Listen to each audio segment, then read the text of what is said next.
이것은 스승의 목소리이다. 외침과 어루만짐이다. 이 목소리가 회개하기를 원치 않는 사람들에게 말할 때에는 외침이 되고, 비록 불완전하더라도 하느님과 그분의 말씀을 찾아내려는 착한 뜻을, 하느님과 그분의 말씀을 찾아낸 다음에는 자기를 거룩하게 하려는 착한 뜻을 가진 사람들에게 말할 때에는 어루만짐이 된다. 이 사람들에게는 말씀이 친구의 어루만짐이 되고 예수의 축복이 된다. 32. 필립보의 가이사리아에서 343. 1945년 11월 28일. 이 도시는 티베리아스와 아스클론처럼 최근에 건설된 것 같다.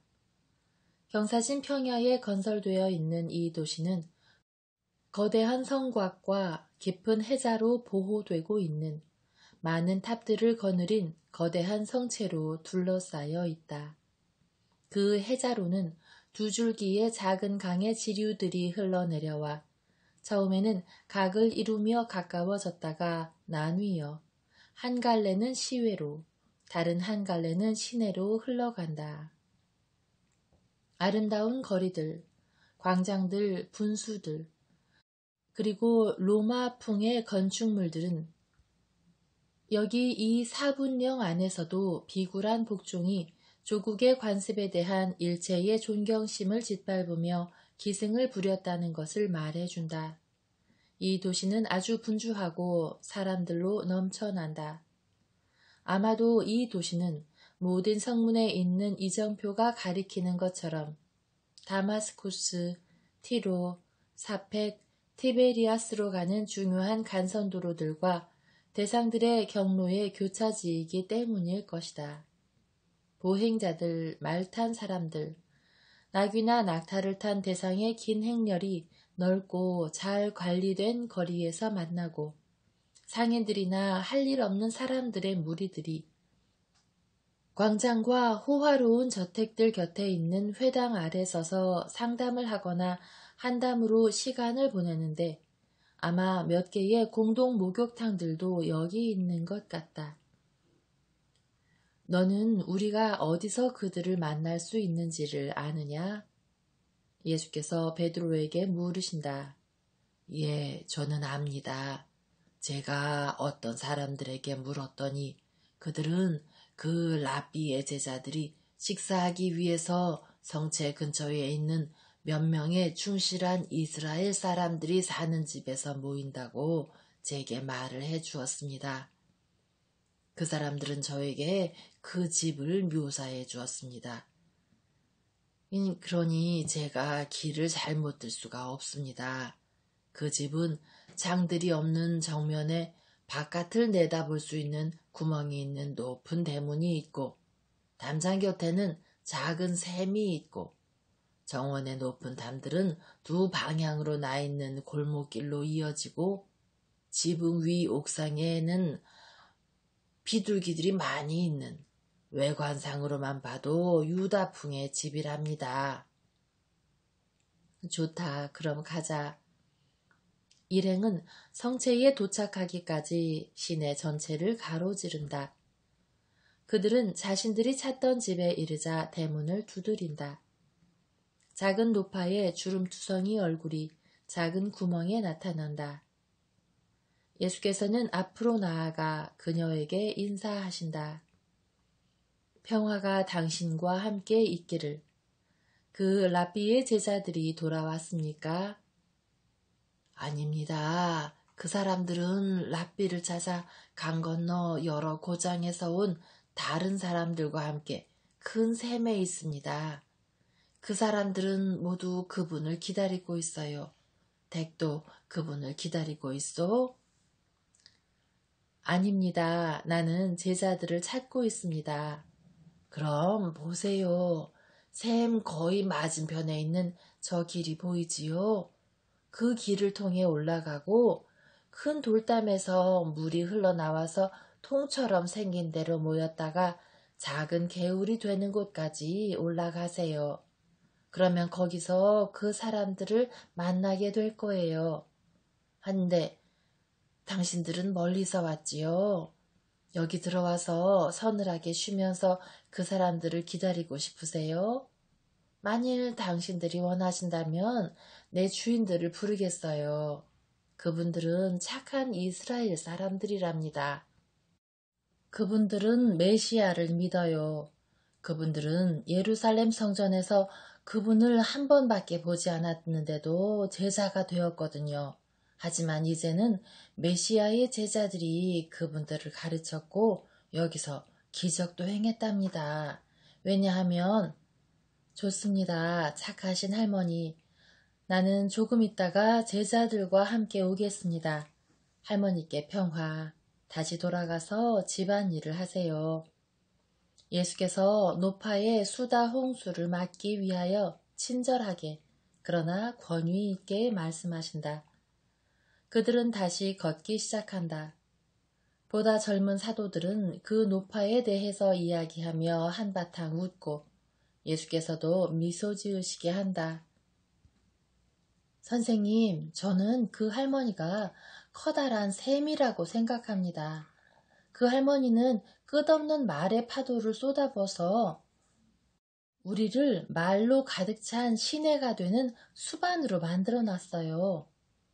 요한이 말한다. 그래, 나는 제자들이 그분의 혀에 기적을 행하지 않았기를 바라네. 당신들은 너무 큰 기적을 행했다고 우리가 말을 해야 할 지경인데 그래. 타데오가 말한다. 그는 평소의 습관과 달리 호탕하게 웃는다. 우리가 돌아왔을 때 그분이 누가 선생님이신지를 알게 될 때가 제일 가관일 거야. 그때는 누가 그 할머니를 잠자코 있게 할 수가 있을까? 제베데오의 야고보가 말한다. 아니, 그분은 깜짝 놀라서 벙어리처럼 될걸? 마테오가 젊은 사도들의 대화에 끼어들어 말한다. 그 할머니가 깜짝 놀라서 혀가 마비가 된다면 나는 지극히 높으신 분을 찬미하겠어. 아마 내가 아침 식사를 하지 않아서 그렇기도 했겠지만 아이고 나는 그 할머니 수다홍수에 어지럼증까지 오던걸. 베드로가 말한다. 그 할머니 또 소리는 얼마나 크게 질렀는데 귀가 좀 안 들리시나 보지? 토마스가 묻는다. 아니야, 그분은 우리가 귀머거리라고 생각한 거야.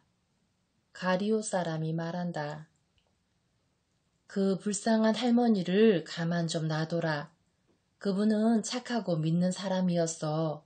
그분의 마음도 그분의 혀처럼 너그럽다. 예수께서 반쯤 정색하며 말씀하신다.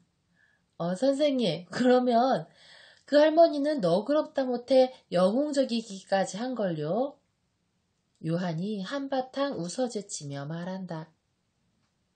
석회질의 암벽이 보이기 시작하고 수반으로 떨어지는 물소리가 들린다.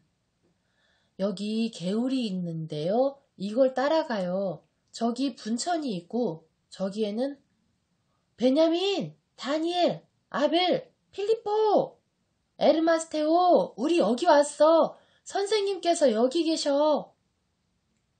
요한이 꽤 많은 사람들에게 말하는데 그 사람들은 보이지 않는 어떤 사람을 둘러싸고 있다. 입 다물어 이 총각아. 그러지 않으면 자네도 그 늙은 암탉처럼 될 테니 말이야. 베드로가 말한다. 제자들이 주위를 둘러본다. 마침내 그들이 발견한다. 그들이 보는 것과 둔덕 아래로 뛰어내려 달려오는 것은 동시에 일어난 일이었다. 무리의 면면이 드러난 지금. 나는 지금은 모두가 연장자들인 많은 제자들에게 게데스 사람들과 귀먹은 벙어리의 마을에서 온 사람들이 합류해 있는 것을 본다. 그들이 선생님보다 앞질러 온 것을 보면 그들은 더 지름길로 온 모양이다. 그들은 크게 기뻐한다. 무수한 질문들과 대답들이 오고 간다. 예수께서는 야윈 이사학이 식료품을 가지고 미소 지으며 다른 두 사람과 함께 나타날 때까지 참을성 있게 들으시고 대답하신다. 나의 주님, 숙소를 제공해주는 집으로 가십시다. 거기서 저희가 밝혀 말할 수 없었던 걸 설명해 주십시오. 저희들도 그것을 알질 못했으니까요. 여기 있는 이 사람들은 가장 나중에 온 사람들인데 이 사람들은 겨우 몇 시간 동안만 저희와 함께 있었을 뿐이거든요. 이 사람들이 선생님께서 선생님을 박해하는 이 악한 세대에 주겠다고 약속하신 요나의 표가 뭔지를 알고 싶어 합니다. 이사학이 말한다. 걸어가면서 그것을 설명해 주겠다. 걸어간다는 것, 그것은 그리 쉬운 일이 아니다. 마치 공기 중에 퍼진 꽃향기에 끌려온 벌들처럼 사방에서 사람들이 몰려와서 예수의 주위에 있는 사람들과 합류한다. 이 사람들은 저희의 친구들입니다. 선생님을 믿고 기다려온 사람들입니다. 이사학이 설명한다. 제자들과 특히 이 사람에게서 은총을 받은 사람들입니다. 무리 중 한 사람이 이사학을 가리키며 외친다. 이사학은 얼굴을 붉히며 변명이라도 하듯이 말한다. 나는 종이고 이분께서 선생님이십니다. 여러분이 기다려온 선생님께서 여기 계십니다. 예수께서 여기 계십니다. 그것은 결정타였다. 길에서 약간 벗어난 변두리에 있어 조용한 카이사리아의 이 구역이 장마당보다 더 분주해진다. 호산나, 환호, 애원, 모든 것이 다 있다. 예수께서는 이 큰 사랑에 포위되어 아주 천천히 나아가신다. 그분께서는 미소 지으며 강복하신다. 그분께서는 아주 천천히 걸으시기 때문에 어떤 사람들은 급히 그곳을 떠나 소문을 퍼뜨리고 친척들이나 친구들과 함께 돌아오거나 안전하게 예수에게 다가올 수 있도록 자기의 자녀들을 높이 쳐들고 돌아올 시간이 있다. 그분께서는 어린이들을 쓰다듬어 주시고 그들에게 강복하신다. 이렇게 하여 그들은 방금 전에 보았던 집에 도착하여 노크한다. 방금 전에 늙은 하녀가 그 모든 목소리를 듣고 서슴지 않고 대문을 열어준다. 그러나 그녀는 환호하는 군중 가운데 계시는 예수를 보고 알아차린다. 노파는 땅바닥에 털썩 무릎을 꿇으며 신음한다. 나의 주님, 저를 불쌍히 여겨주십시오. 당신의 종은 당신을 알아뵙지 못했고 당신께 경배드리지 않았습니다. 할머니, 괜찮아요. 할머니는 사람을 알아보지는 못했지만 그를 믿었습니다. 하느님께 사랑받으려면 그렇게 해야 하거든요. 일어나서 나를 집주인들에게 데려다 주세요. 작은 노파는 경의로 몸을 떨며 순종한다. 그러나 그녀는 주인들도 경의에 압도되어 꽤 어두운 출입문 안쪽 벽에 달라붙어 있는 것을 본다. 노파가 그들을 가리키며 말한다. 저분들입니다. 평화가 당신들과 이 집에 있기를. 그리스도에 대한 당신들의 믿음과 그의 제자들에 대한 당신들의 사랑으로 인하여 주님께서 당신들에게 강복하시기를. 예수께서는 부부인지 남매인지 모를 두 작은 노인을 향하여 가시며 말씀하신다. 그들은 예수께 경배하고 두꺼운 차일 아래 몇 개의 식탁이 차려져 있는 넓은 베란다로 그분을 모셔간다. 카이사리아와 그 너머와 그 양옆에 있는 산들의 전경이 펼쳐진다. 비둘기들이 옥상에서 꽃이 핀 나무들로 가득 찬 정원으로 날아간다. 한 늙은 하인이 식탁에 좌석을 더 마련하는 동안 이사학이 설명한다. 베냐민과 안나는 저희만이 아니라 선생님을 찾아오는 모든 사람들도 받아들이십니다. 이분들은 선생님의 이름으로 그렇게 합니다. 이분들이 그렇게 하실 때마다 매번 하늘이 이분들에게 강복하시기를. 저희에게는 재력은 있는데 자녀가 없습니다. 저희 삶의 마지막 날들에 저희는 선생님의 가난한 사람들을 입양합니다. 늙은 여주인이 소박하게 말한다. 예수께서는 그녀의 백발머리에 손을 얹으시고 말씀하신다. 그렇기 때문에 당신은 7번 임신하고 다시 7번을 더 임신한 것보다 더 많은 자녀들의 어머니가 되십니다. 하지만 지금은 제가 저 사람들이 알고 싶어 하는 것을 설명하게 해주세요.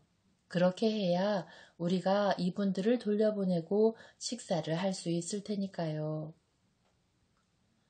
옥상에는 사람들이 꽉 들어차 있는데도 사람들은 여전히 들어와서 빈 자리를 채운다.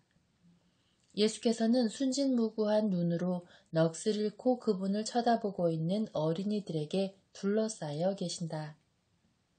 그분께서는 식탁을 등지시고 이 심각한 주제에 대하여 말씀하려 하시면서도 어린이들을 향하여 미소 지으신다. 예수께서는 마치 그들의 무죄한 얼굴들에서 요청받은 진리의 말씀들을 읽고 계시기라도 하는 것 같다. 들으시오. 내가 악인들에게 약속했고 여러분에게도 약속하는 요나의 표징은 이것입니다. 여러분이 악해서가 아니라 반대로 여러분이 이 표징이 이루어지는 것을 볼 때 여러분으로 하여금 믿음에 있어 완전에 이를 수 있게 하려는 것입니다. 요나가 니네베를 회개시키고 구원하기 위하여 사흘 동안 바다 괴물의 뱃속에 들어있다가 바닷가에 토해진 것처럼 사람의 아들도 그렇게 될 것입니다. 사탄의 거대한 폭풍 후에 큰 풍랑을 가라앉히기 위하여 이스라엘의 유력자들은 죄 없는 사람을 희생시키는 것이 필요하다고 여기게 될 것입니다. 그러나 그들은 자신들의 위험을 증가시킬 뿐입니다. 왜냐하면 그들은 자신들을 동요시킬 사탄에 더하여 자신들을 벌하실 하느님까지 가지게 될 것이기 때문입니다. 나를 믿음으로써 그들은 사탄의 폭풍우를 물리칠 수도 있을 것입니다. 그러나 그들은 믿지 않을 것입니다. 왜냐하면 그들은 내 안에서 자신들의 불안, 공포, 위험, 자신들의 거짓 성덕에 대한 논박의 원인을 보기 때문입니다. 그러나 시간이 되면 죽는 모든 사람을 집어삼키는 땅속이라는 만족을 모르는 괴물이 다시 벌어져서 빛을 부인했던 세상에 빛을 돌려줄 것입니다. 그러므로 요나가 니네베 사람들에게 주님의 능력과 자비의 표징이 되었던 것처럼 사람의 아들도 이 세대의 표징이 될 것입니다. 다른 점은 니네베는 회개했는데 예루살렘은 회개하지 않을 것이라는 것입니다. 왜냐하면 예루살렘은 내가 말한 악한 세대로 가득 차 있기 때문입니다. 그러므로 최후 심판의 날에 남방의 여왕이 이 세대의 사람들을 거슬러 일어나 이 세대를 단죄할 것입니다. 왜냐하면 그녀는 자기의 날들에 솔로몬의 지혜의 말을 듣기 위하여 세상의 끝에서 왔었는데 자신들 가운데 나를 가지고 있는 이 세대는 내가 솔로몬보다 훨씬 큰데도 내 말을 들으려 하지 않고 나를 박해하며 마치 내가 나병 환자와 죄인이라도 되는 것처럼 나를 몰아내기 때문입니다. 최후 심판의 날에 니네베 사람들도 자신들의 주 하느님께 돌이키지 않으려 하는 이 세대와 맞서 일어날 것입니다. 그들은 한 사람의 설교를 듣고 회개했으니까요. 나는 그 어떤 사람보다 더 큽니다. 그 사람이 요나든 다른 어떤 예언자든 말입니다. 그러므로 나는 절대적으로 명백한 표징을 요구하는 사람들에게 요나의 표를 줄 것입니다. 나는 내가 내 명령에 의하여 죽음으로부터 일어난 사람들을 그들에게 보여주었음에도 불구하고 그 증거들에게 절하기를 오만하게 거부하는 사람들에게 하나와 또 하나의 표징을 줄 것입니다. 나는 모든 표징들을 줄 것입니다. 되살아나 건강하게 된 부패된 육체의 표징과 그 육체의 영이 전능한 능력을 가지고 있기 때문에 자기 스스로 되살아나는 육체의 표징을. 그러나 그것들은 은총이 아닐 것입니다. 그것들은 상황을 호전시키지 못할 것입니다. 여기서도 영원한 책들에서도 적혀 있는 것은 적혀 있는 것입니다. 돌로 칠 돌들이 쌓이는 것처럼 증거들이 쌓일 것입니다.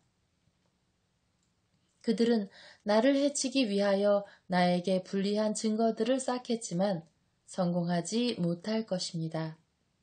그들에게 불리한 증거들은 악한 불신자들에게 유보되어 있는 하느님의 선고에 의하여 그들을 영원히 으깨 놓을 것입니다. 이것이 내가 말한 요나의 표입니다. 나에게 물어볼 다른 질문이 더 있습니까? 없습니다. 선생님, 저희는 회당장에게 가서 이것을 보고하겠습니다. 그분은 약속된 표징에 대하여 진실에 아주 가까운 판단을 하고 있었습니다.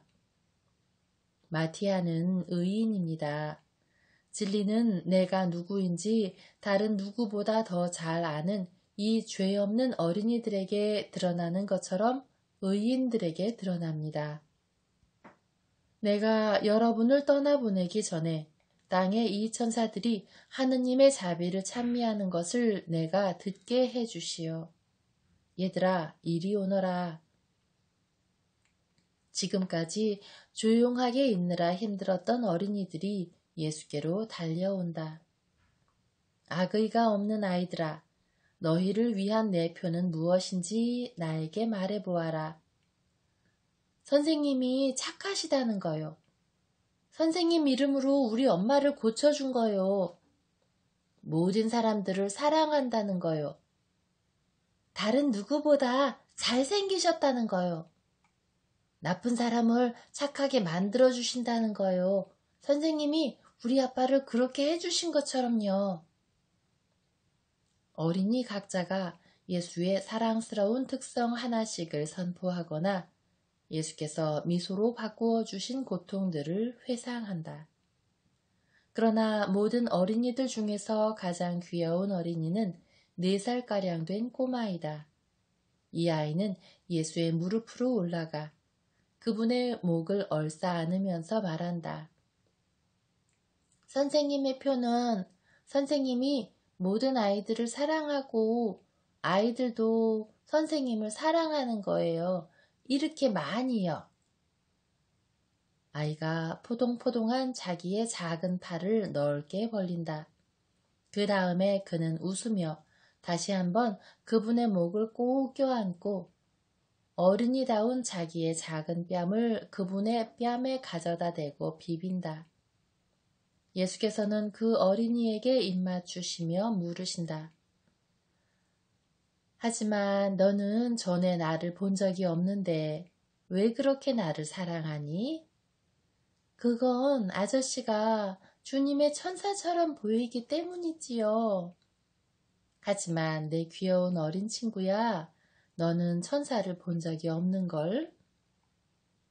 예수께서 그를 시험하시려고 미소 지으시며 물으신다.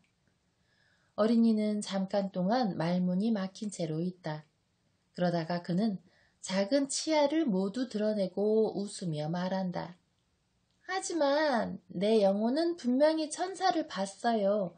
우리 엄마가 그러는데 나한테는 영혼이 있대요. 내 영혼은 여기 있어요. 하느님이 내 영혼을 보고 있어요. 내 영혼도 하느님과 천사들을 봤고 지금도 보고 있거든요. 그리고 내 영혼은 선생님을 알아요. 선생님이 주님이니까요. 예수께서는 아이의 이마에 입을 맞춰 주신다. 이 입맞춤으로 내 지성의 빛이 내 안에서 커지기를. 예수께서 아이를 바닥에 내려놓으신다. 아이는 뛰어서 자기 아빠에게로 달려가 입맞춤을 받은 자기 이마에 손을 댄 채로 외친다. 엄마한테 가요, 엄마한테. 주님이 입맞춤 여기에 입맞추라 그래요. 엄마 목소리가 엄마에게 돌아와서 엄마가 더 이상 울지 않게요. 사람들은 예수께 아이의 엄마는 목에 병이 있어서 기적을 얻기를 몹시 바라고 있는데 제자들이 고치려고 시도해 보았지만 병이 너무 깊이 박혀 있어 고치지 못했다고 설명한다. 가장 어린 제자인 그녀의 어린 아들이 자기의 엄마를 고쳐줄 겁니다. 여보시오, 평안히 가시오. 그리고 당신의 아들처럼 믿음을 가지시오. 예수께서는 꼬마의 아버지를 돌려보내시며 말씀하신다. 그분께서는 이마에 입맞춤을 받기를 원하는 다른 어린이들에게도 입을 맞춰주신 다음 주민들을 돌려보내신다. 지금은 제자들과 케데스와 다른 곳에서 온 사람들만이 남아있다. 식사가 준비되기를 기다리는 동안에 그분께서는 모든 제자들에게 내일 떠나서 그분보다 앞서 카파르나움으로 가서 다른 여러 곳에서 그리로 오게 될 다른 제자들과 합류하라고 명하신다. 그 다음에 너는 살로메, 나타나엘과 필립보의 아내들과 딸들을 데리고 가고 나자렛을 향하여 가면서 요한나와 수산나를 데리고 가거라. 나자렛에서는 내 어머니와 내 사촌들의 어머니를 모시고 베타니아로 가서 라자로의 땅에 있는 요셉이 살고 있는 집으로 가거라. 우리는 데카폴리스를 거쳐서 그리로 가겠다. 그럼 마륵지암은요? 베드로가 묻는다. 나는 나보다 앞서 카파르나움으로 가라고 말했지 가라 하고만 말하지는 않았다. 하지만 카파르나움에서 너는 여자들에게 우리의 출발을 알려 우리가 데카폴리스를 경유하여 예루살렘으로 갈 때 준비되어 있도록 할 수 있을 것이다. 지금은 젊은이가 된 마륵지암은 여자들을 호위하며 제자들과 함께 가게 될 것이다. 사실 저는 불쌍한 여자인 제 아내도 예루살렘으로 데려가고 싶었습니다. 그 사람은 항상 그걸 갈망했었는데요. 한 번도 가보질 못했습니다. 저는 난처한 일을 당하기를 원치 않았거든요. 하지만 저는 올해는 제 아내를 기쁘게 해주고 싶습니다. 제 아내는 정말 착하거든요. 시몬아, 물론이다. 그것이 마륵지암을 네 아내와 함께 보내는 또 하나의 이유이다. 우리는 아주 천천히 갈 거야. 그러면 우리 모두가 거기서 만나게 될 것이다. 늙은 집주인이 말한다. 선생님께서는 그렇게 짧은 시간 동안만 저희와 함께 계시고요. 어르신, 나에게는 할 일이 많이 있습니다. 나는 적어도 파스카 8일 전에는 예루살렘에 가 있고 싶습니다. 아다르 달의 절반이 지나갔다는 것을 기억하세요. 그건 맞는 말씀이지요. 그렇지만 저는 선생님을 몹시 갈망했었거든요. 여기서 선생님을 모시고 있으니 마치 제가 하늘의 빛 속에 있는 것 같습니다. 그런데 선생님께서 떠나시자마자 빛은 꺼질 겁니다. 아니에요, 어르신. 저는 어르신 마음속에 그 빛을 남겨놓겠습니다.